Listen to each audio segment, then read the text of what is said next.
Quand on pense à rester jeune, on pense aux crèmes, aux compléments alimentaires et à l'exercice. Mais il y a un acteur souvent oublié, notre intestin. Plus précisément, notre microbiote, toutes ces bactéries qui vivent en nous. Et savez-vous ce qui nourrit ces bactéries protectrices? Les fibres. Dans cette vidéo, je vais t'expliquer pourquoi le microbiote et les fibres sont un duo anti-âge hyper puissant et comment tu peux les intégrer facilement à ton quotidien. N'hésite pas à t'abonner et à me soutenir, je suis Flora naturopathe, passionnée d'anti-âge. En fait, les fibres sont l'aliment de nos bactéries intestinales. Elles produisent des acides gras à courte chaîne comme le butyrate qui nourrit les cellules du côlon, réduit l'inflammation et améliore la sensibilité à l'insuline. Une étude publiée dans The Nature en 2016 a montré que ces acides gras réduisent le stress oxydatif et protègent l'ADN du vieillissement. Sans fibres, les bactéries sont appauvries. Il y a plus d'inflammation et moins de protection cellulaire. Notre microbiote influence notre digestion, notre immunité, le poids, l'humeur, mais aussi le vieillissement. Avec l'âge, on le sait, beaucoup de choses dans notre corps fonctionnent moins bien et le microbiote en fait partie. Il y a moins de diversité et plus de bactéries inflammatoires. Un microbiote appauvri favorise, outre des désagréments, des ballonnements, des spasmes, des douleurs, etc. Il favorise des rides, une peau terne, une baisse de l'humidité et une fatigue chronique. Des chercheurs de l'université de Stanford en 2021 ont montré que les personnes âgées avec un microbiote plus diversifié avaient une meilleure longévité et une peau plus souple. Donc, les fibres. Objectif 25 g à 35 g de fibres au quotidien.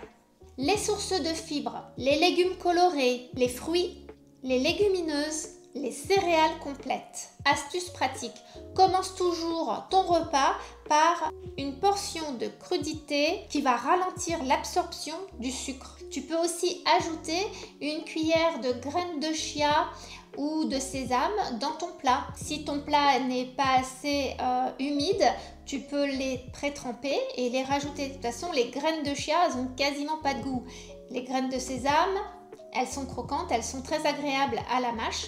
Donc tu ajoutes ça dans ton plat et tu vas avoir un apport de fibres et de bons gras. N'oublie pas de faire tremper tes légumineuses pour les rendre plus digestes.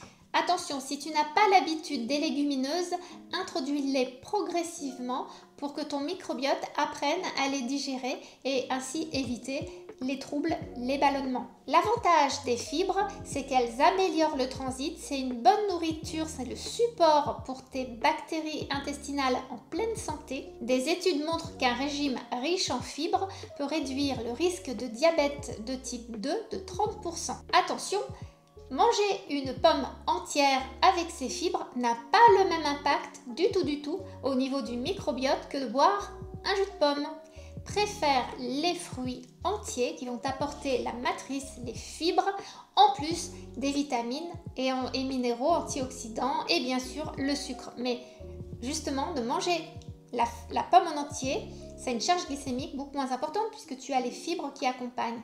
Donc, moins de pics de glycémie. Prends toujours des fruits entiers. En nourrissant tes bonnes bactéries, tu te protèges de l'inflammation, tu protèges tes cellules et tu soutiens ton énergie au quotidien. Et ça commence par des choix simples dans l'assiette. Mais ce qui est important, c'est la régularité, le faire quotidiennement.